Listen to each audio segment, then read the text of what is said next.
Okay, here's the gist. I'm a gay guy who's been living in New York City for the past 3 decades. I got shit to talk about. I also have awesome friends who also have a lot of shit to talk about. That's what this podcast is about. Way off the record. People that you never hear from, that you need to hear from. Because trust me, girl, you need this fabulous in your life.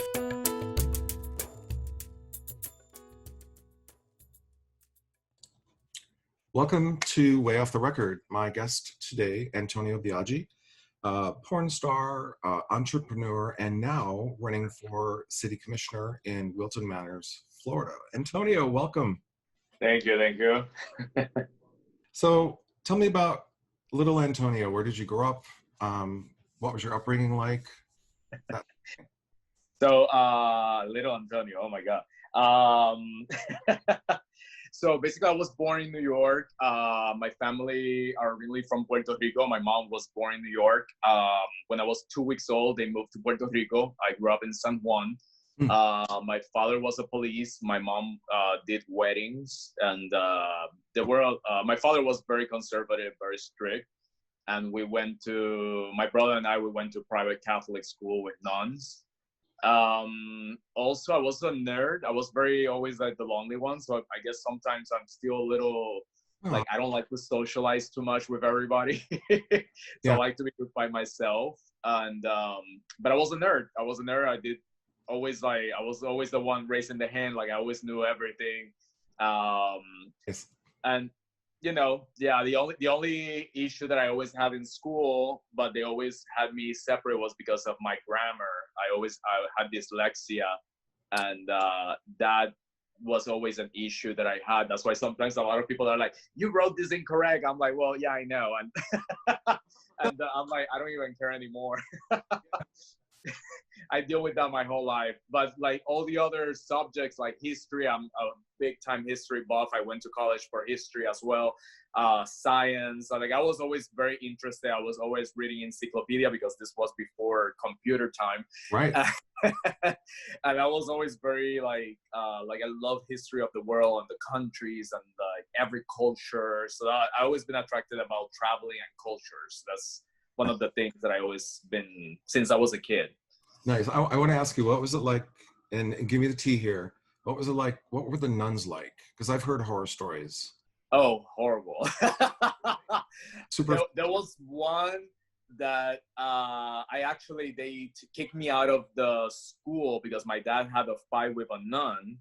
And I wasn't kicked out of the school, but my dad decided to take us out of that school because of a fight that he had with a nun.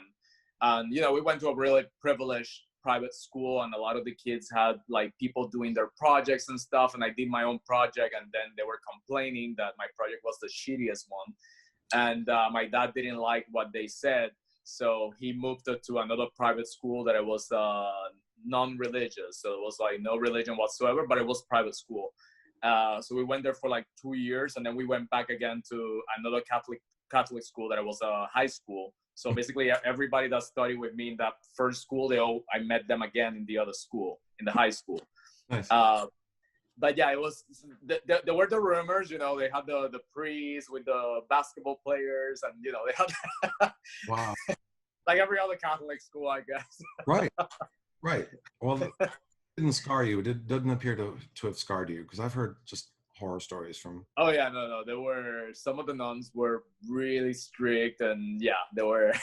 And in that time, that your parents will tell you if he did something, like hit him. So they have the big rulers, the meter, and they'll hit you. No, They're like, what are you doing? so fucked up. No, I want to know that you seem like a solid, you're not fucked up about it guy. So how did that kind of strict upbringing lead you to do what you're doing in the porn industry and other things and business and entrepreneurship and stuff, but especially porn? Well, I think it actually helped me because it centered me. I'm not the type of person that like I'm not the type of porn star that goes and do go-go dancing, which I don't see anything wrong. It's just not my personality. I don't feel like going up there and do go-go dancing and Right. street tease and stuff like that. For me, that's just not my personality.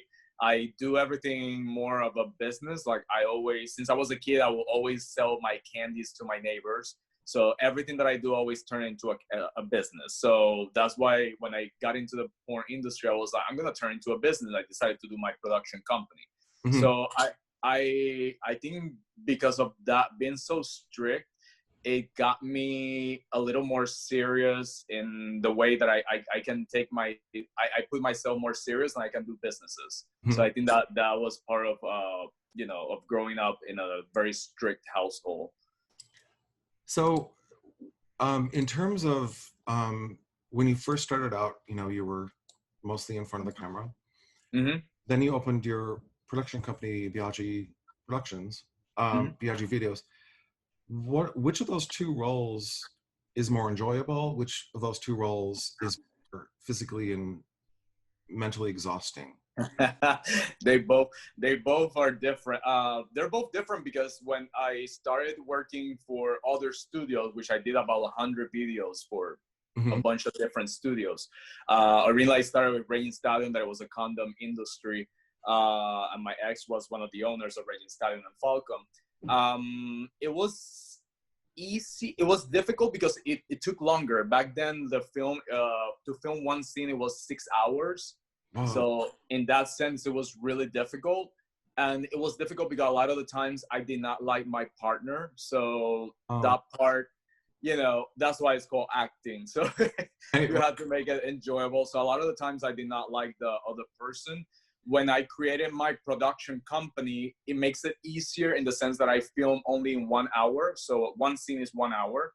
yeah, I choose the guys that I actually like. right, So in that sense, it feels more comfortable. So I'm like, okay, so I'm more attracted to these guys, these models. But it's more difficult in the sense that I have to travel, I have to find models, I have to edit, I have to right. take care of business, keep up with business. So we keep making money and people don't steal the videos and put them for free. There's just a lot of stuff, you have to hire 12 models because a lot of time the models don't show up to the scene. So maybe 6 of them will show up. So, it's really complicated. There's a lot of behind the scenes stuff that happens that people don't see. Right. And it's a really difficult business, but I've been already with my production for 7 years. So I already got it, like I already know how it is. So a lot of people, when they start their new little productions or they're doing the little OnlyFans, they think it's easy, but then they find out that, oh, like all these people, they don't show up, they're very responsible, they're high because they did I don't know how many drugs the day before, they don't show up. It's just a really difficult industry. So if you don't know the industry and you haven't worked for a big studio before, you probably won't do good doing your own production. So you bring up so I reached out to a few friends of mine and said, hey, I'm interviewing Antonio Biaggi.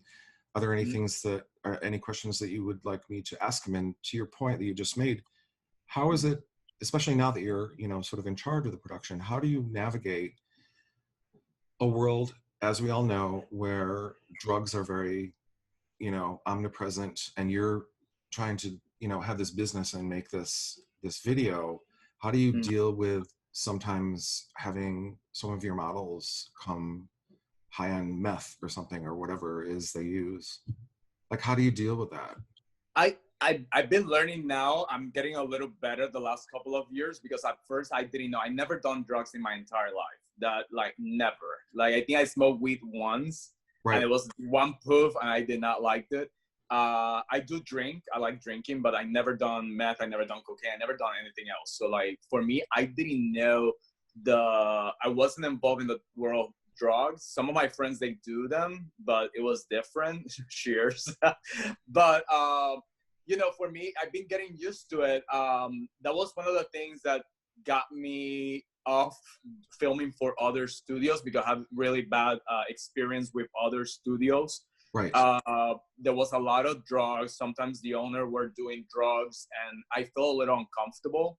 Right. And I remember one scene, the model, he wasn't even clean. Like, he didn't took a shower. And I was like, dude, you have to take a shower. Like, you smell horrible. Like, I'm the type of person that will tell you your face. And I'm like, you smell horrible. If he wasn't clean, it's like, God knows, like, what's going on in the inside, right? Yeah, it was just like, he didn't smell clean. And then they were doing meth with the owner. And then he went to take a shower, and then he fall and broke a glass with his head. And I walked out. I was like, you know what? I'm done with this. I'm absolutely done. Right. And that's why I decided to create my own production. You know, I still have one or two models that they show up like that. Most of the guys, they don't actually. They, you know, and if they do, I don't notice. So, and it doesn't affect the scene. But I don't allow it. For me, I'm very strict with my guys. I'm like, you don't have sex the day before or the day of. You have to have your diet because you have to eat correctly. If you're gonna bottom, just clean don't eat 24 hours before. You know, you have to be clean. There's a lot of things that I have to do, you know, for the guys, especially because I use a lot of newcomers. So I like to use new guys all the time. So I have to explain them everything. So it's a little challenging, but you know, it's okay. It's not that bad. I mean, is that something that you like put into the contracts? You know, like those. There's no contract until they film, until they arrive. So Okay. when they arrive, they sign the contract, and then we can film. But there's no clause of no drugs or anything. It's just like we talking, and we're like, okay, you're gonna come. Don't do drugs. Don't do this. Don't do that. I don't accept it. In my personal life, I don't accept it of any models. If they ask me, can I do it? I'm like, no, not here. Sorry. Right. It's just, you know, you can do it after the scene. You can do whatever you want after the scene. I don't care what you do with your life. But when I'm filming and I'm paying you, you're not doing that stuff. So that's good to know. When it comes to the post-production part of it, like, I know that just doing this podcast, I've had to learn, you know, like very rudimentary. Like, I'm going to turn this thing into a YouTube video, and I'm, you know, put my little intro and music and shit, and it's yeah. I can do to like get it out. But, you know, typically talking about a 1 hour interview. So you're doing these videos over and over and over again. Do you have any help with editing, or is it just you? No, my husband was helping me at first because I'm technologically challenged. I barely remember my passwords and like everything. I always forget everything. I'm really, really, really bad with technology. But my husband helped me, and he taught me a little bit of how to edit. So now now it's easy. It's been 7 years. So I used his music because he was in a metal band. So all the music that I use is my husband's. Cool. And well, they dissolved the metal band because he's doing his doctorate, so he didn't have a time. But you know, I will go to the metal band, and I love the music, so I put it. It's not a type of music that I like, but I got used to it, so I put it in my videos. And you know, I got my graphic artist that does the graphics, and you know, like I learned how to edit. But yeah, after I filmed, like in February, I went to Europe. I filmed enough scene for 3 months. So during the coronavirus, I was okay. But during those 3 months, I take a break, and I'm editing, I'm promoting, I'm, you know, doing different stuff. And so I learned. For me, it's a question of like being disciplined and getting used to doing things. So that's just comes easy. Two things I wanted to spring back to what you just said. One is, so obviously it seems that your husband is cool with you being in porn. Mm-hmm. And two is, how has coronavirus, and it's a good thing you did like 3 months of filming, so you have some you know, stuff to put out. How has coronavirus currently and in the future going to affect porn, what you do? Yeah. Well, right now, about the coronavirus, I run out of videos, so I actually had to film 2-3 weeks ago. We had to film again. Uh-huh. So we filmed. It was different because now I don't have to ask like, do you have any STDs? Now it's like, have you been around people? Like, are you clean? Like, you know, like, have you been doing the staying home?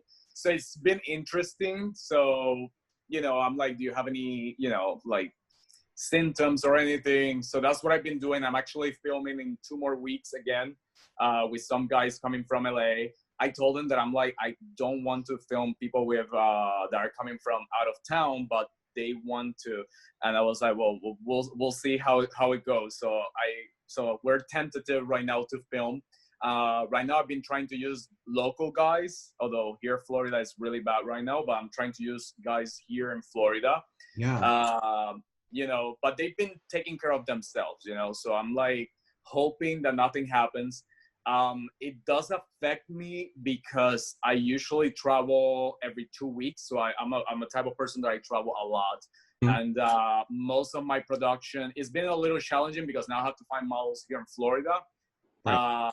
Because I normally film in Canada, in Spain, in France, in UK, in Colombia. So I film in different countries. I'm always traveling and filming. So I have more models and more people and production and everything in other countries. So not so much here in USA. So now I'm starting to look for people here. Right, we're not even allowed to go to fucking Europe or Canada or Mexico. Yeah, I know. Jesus. I know. I was supposed to go in August now back to Spain for 2 weeks and to UK and Berlin to film, but you know I had to cancel everything. But yeah, we'll see. Wait and see. So let's talk about your run for city commissioner in Wilton Manors. Which, by the way, in doing my research, I read that Wilton Manors is like the unofficial LGBT hub of Southern Florida and is second only after Provincetown to the numbers of gay couples. That I didn't know. Huh. I thought it was Palm Springs, but I might be wrong. I don't know. Yeah. Who knows? I mean, I read an article from... There is a big gay population here in Fort Lauderdale per se. Mm-hmm. But Wilton Manors has a big gay population as well. But there is a lot of straight people as well in Wilton Manors. So there's a really big straight population. There's a lot of Republicans that people think that everybody's Democrat here in Wilton Manors because it seems very liberal because it's like a gay mecca. But there's actually a lot of Republicans here in Wilton Manors. Yeah, I mean, right now the city hall, like all the commissioners are all LGBTQ, same as the mayor who died a few months ago. He was gay, you know, like, so yeah, so it's kind of like everybody knows. Well, maybe you're like a little blue pocket in a big red state. Yeah. So how are you going about campaigning, and is, you know, being a porn star and porn producer helpful or hurtful to like, how are you navigating those two worlds? Well, campaign wise, it's been interesting because at first when I decided to start running, I didn't want to do like a normal campaign like other politicians do. I actually wanted to do a online campaign, which is, you know, I wanted to use more internet, which is, you know, today's, you know, I wanted to be a little more hipster and do the internet. But there's a lot of older retirees here. We're going to take a quick break and be right back. So yes, how does being a porn star affect, you know, running a campaign, and how do you navigate those two worlds? Well, right now a lot of people are asking me about that because it's supposedly something new. There's been other porn stars running for commissioner. Actually, one in Texas, and he is a commissioner in Texas, but I guess he wasn't that big of a name. But for me, I've been trying to explain to people, you know, porn is, they see it like I see it and like my husband see it, is a business. So if you see me as a business owner running a regular business that pay taxes and everything, then you will find that normal. If you're thinking just of the sex, then, you know, then you have a problem. But in reality, I don't think me being a porn actor or being a porn producer affects me in anything, because I'm not running for a pope. I'm running for be a politician, to run a business and to run a city. And I have plenty of management and plenty of business administration experience. So because I had many other businesses separate from porn. So, you know, people just have to separate that and just see it like a business, and that's it. Just what they have to see. I mean, Lord knows, you know, the sort of politicians we have nowadays, like Oh, please. We got the one that adopted the 12-year-old Cuban, and then we got the ladybug. You know, it's just like, it's politics. It's not like, you're not a pope. You're just running to run a business. That's it. God, man, it's a douchebag.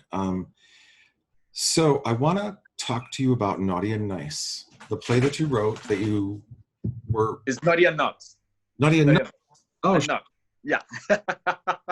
Thank you. Bad. Naughty and Nuts. How that came about? So, Naughty and Nuts, it's not a play. It's actually a stand-up. So I'm talking about. So there's nothing. I go improv every single time. So I don't write anything. So I just talk whatever is in my head in that moment. So every show is a little bit different. But it just started because my employees and people in my spa will always come and they always ask me about things about the porn industry. People are curious about sex and the porn industry. Mm-hmm. And a lot of them, they were always like, damn, dude, you're so funny. Like, you should do like comedy. And everybody always said the same thing. And one of my last employees, he was like, you should do a show. Like, you should do a comedy show. Like, you're freaking funny. Yeah. And I was like, you know what? I'm going to do it. I'm going to do this, like, and let's call it Naughty and Nuts. And they loved it. So we, right away, my employees from my spa, they helped me to do the poster. And we start organizing. So I was like, you know what? I'm going to run it through the production company because, you know, my production company doesn't just do porn. We've done indie film before. We've done other stuff. So I was like, let's just run it under Biaggi production. Let's just do this show. It's basically a show me talking about like porn, sex, my experience in the porn industry. Is really, you know, like I talk about water sport, fisting, I talk about everything. So if you're very conservative, I say it in my tickets not to come to my show because I'm going to talk about everything. That's amazing. But it's been really great. Unfortunately, because of the coronavirus, we already canceled 4 shows. We canceled DC, Boston. I just canceled Houston. That was supposed to be next week. So my next show is actually New York City, September 4th, hopefully. But I already did New York last year. I've done already 10 shows. Usually they're sold out. I do small venue because I like the small venue. Like in Guatemala, I've done 4 shows, all sold out. But I like the small venue, you know, 70, 100 people. It's just really cool. And I like the people and how they react. It's interesting the type of people that come. I got a lot of my fans come, but a lot of people that never heard of me. I have some of my fans that brought their dad. Some fans, they brought their sisters. Ooh. So it's been a really interesting, like, it's been really interesting to see the people coming to see my shows and their reactions when I talk about certain stuff. In LA, I remember the owner of the theater, it was a small theater. And the guy and his wife, they run the show and they were looking at the show. And she had to go to another event, but she left him a note. And she was like, next time you come to LA, I have to see your show. She thought it was hysterical. She loved it. She was like, I want to hear more about the fisting. I was like, what? And like this guy's wife, she wanted to hear about the fisting. She loved the show. She was like, you were one of the funny. I was like, okay, well. So I don't call it a comedy show, but it was supposed to be informative, but people laugh. So it's exactly. Cool. So I want we talked about this before, but my boyfriend and I had tickets for your June 23rd New York City show. So did those because that was canceled, I assume, right? And now it's September? Yes. Same ticket, or do I have to go? No, the tickets roll to September. So if you've already bought a ticket, it rolls to September. Same as the people in Houston, when I cancel a show, they get a refund right away. So like, that's automatic with Eventbrite. They just take care of all that. Okay, cool. All right, yeah, because I can't wait to see this. A few more questions. I want to get through this before we glitch in the machine because we've had two. I know. Thank you for being kind. Another fan question. Uh-huh. Who to date has been your favorite scene partner? Oof. I don't want anybody to get angry. I had so many great scene partners. Definitely, there's been one or two that they stand out a little more. Mhm. One of my favorites is actually, it's been a Brazilian guy. He lives in Portugal. I'm not gonna say his name because I don't want anybody else to get angry. But he lives in Portugal, and we have a really good chemistry. It's been so good that even like we've gone out to eat and we continue after cameras, which I normally don't let. Normally I film and then that's it. I'm like, everybody to their house, or maybe I'll invite them if we're traveling. Like sometimes I've brought everybody to a city and we'll go and have dinner and, and everybody back to their rooms if they're staying with me. So it depends on the scene, but normally I don't have sex behind the scenes with anybody. Okay. And this performance has been one of my, like we have a really good chemistry. Nice. I have a fan question because I've always wondered this, like doing what you do in porn, how does that affect sex with your husband, sex with other folks? Like, can you still, I'm assuming you can still enjoy sex with your husband, but I enjoy sex with my husband. Obviously, like after a scene, I have to get tested, and so we can't have sex. It's not like we have sex all the time. We've been together for 10 years, so it's like, we're like, sometimes he's horny. I'm like, oh, I have a headache, so go somebody else. So we have an open relationship, so for us, that doesn't matter. But we still have sex. But he already knows when I come back, I have to get tested to see if I have any STD, and then we can have our sex. But I don't think it have affected. He seems to be more sexual than me sometimes because I think in 13 years in the porn industry, I've done everything. So I'm usually not, like, after I come back from filming 13 scenes, I have an overload of, no pun intended, of like sex. So I'm like I really don't want to see any sex at all. So like, and I tend to film enough so I don't, when I come back, I already have like one or two more scenes that I just click a button and they're live, so I don't have to edit because I don't even want to edit a porn. Like I just like, I don't want to see sex. Right. So a lot of people are very like, oh, how come? Like I just like, it's a lot for me. It's a lot. So when I get in the mood of filming, it's like, okay, let's film. We'll film everything, but then after that, I'm like, okay, I don't want to talk about sex. I don't want to hear about sex. I just don't like. It's just I need a break. I have an idea when we were talking about coronavirus and, bringing folks either locally from LA or whatever to do scenes. What, you and your husband, since you're right there with each other, is he at all into that? He will never. And I don't want him to. I asked him when we first met because, he's a personal trainer. He has a really nice body. He's hot.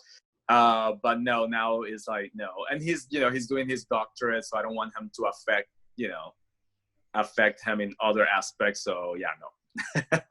Congratulations to your husband, by the way, for getting Thank you. Money a couple of days ago, Friday, right? Yeah, Friday, yeah.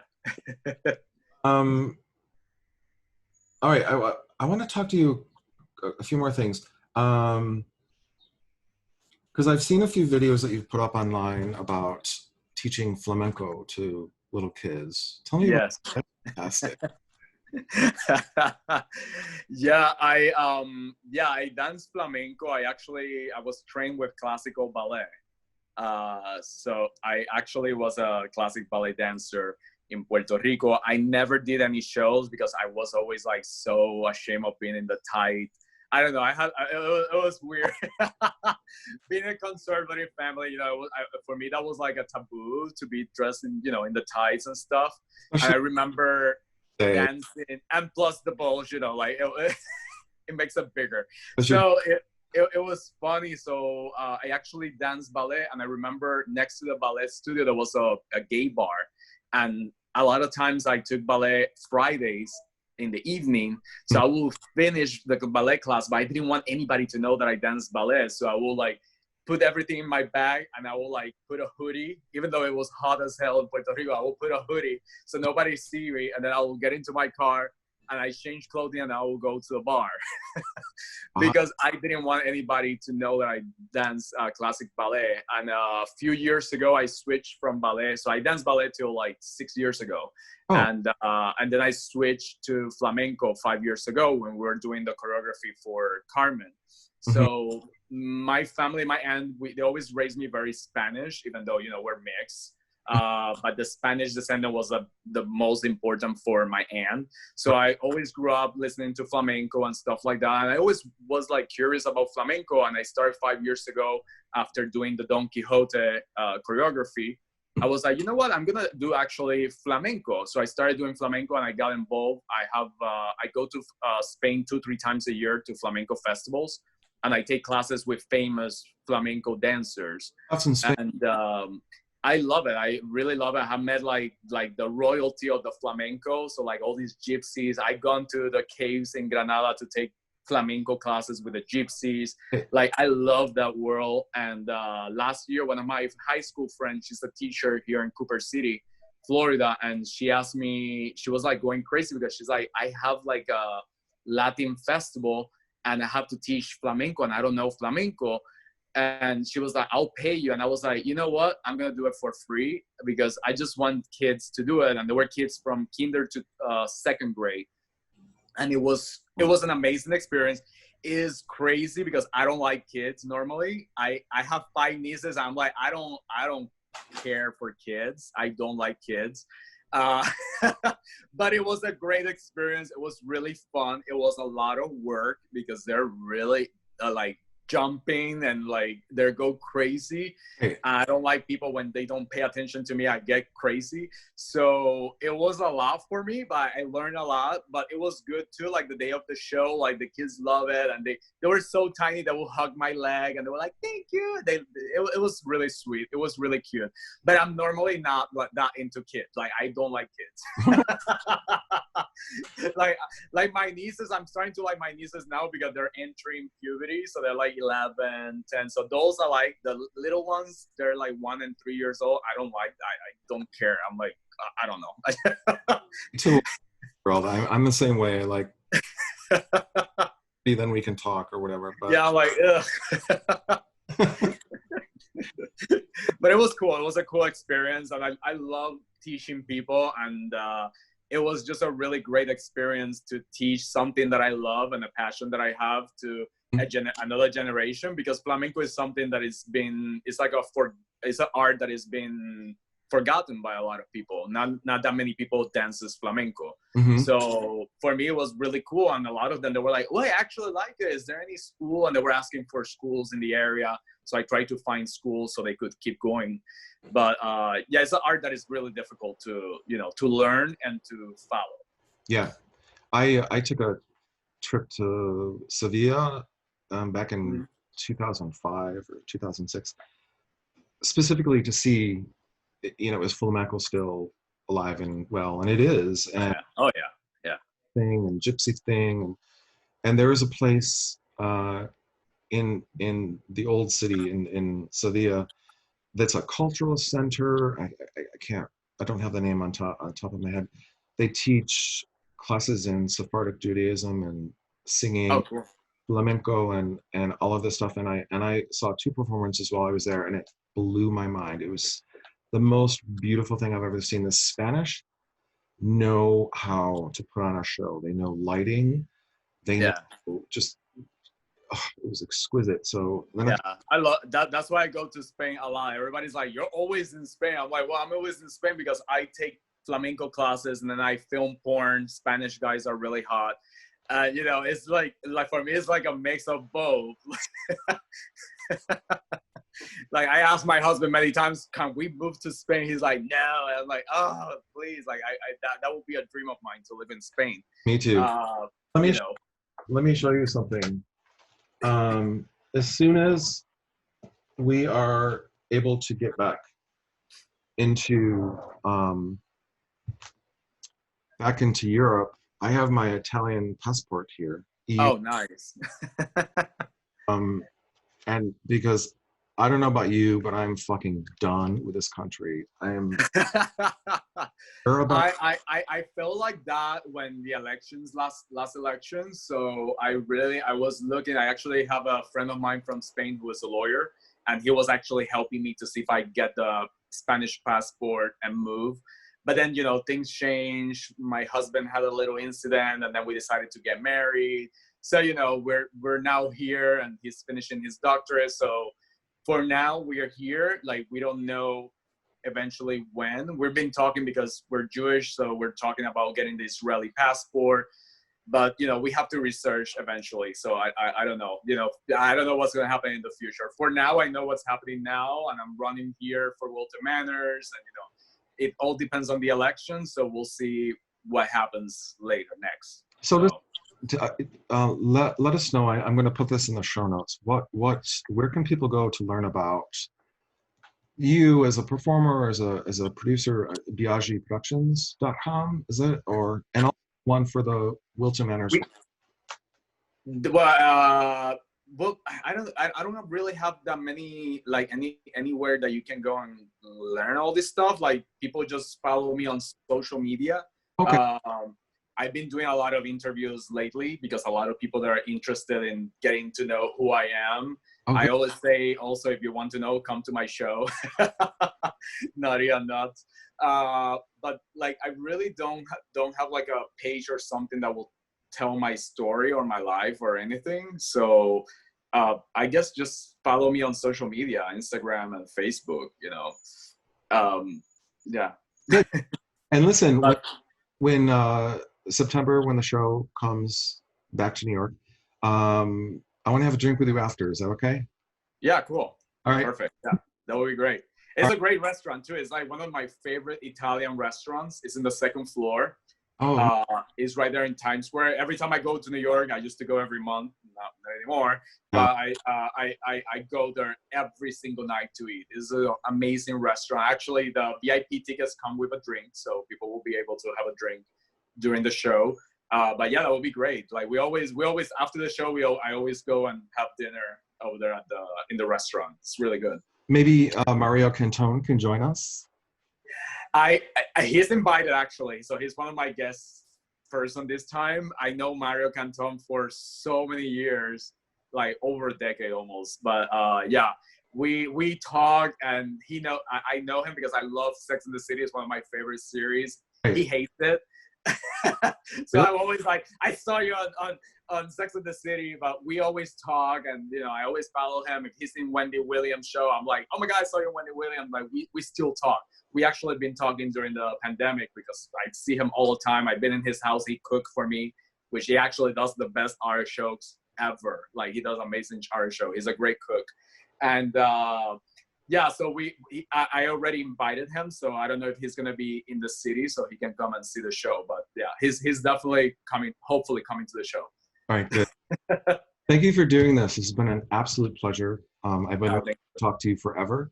And keep us apprised of what's going on with the election. Let us know, We'll see. Something city will help. Thank you. Yeah. Cheers. All right. Have a good one. Thank you. You too.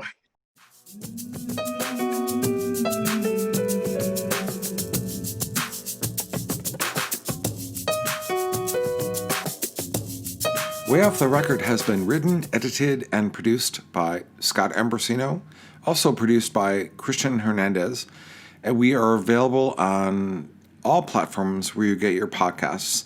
And drop us a line on social media. We can be reached at the @WOTR pod on Twitter, Instagram, and Facebook. Thanks for listening.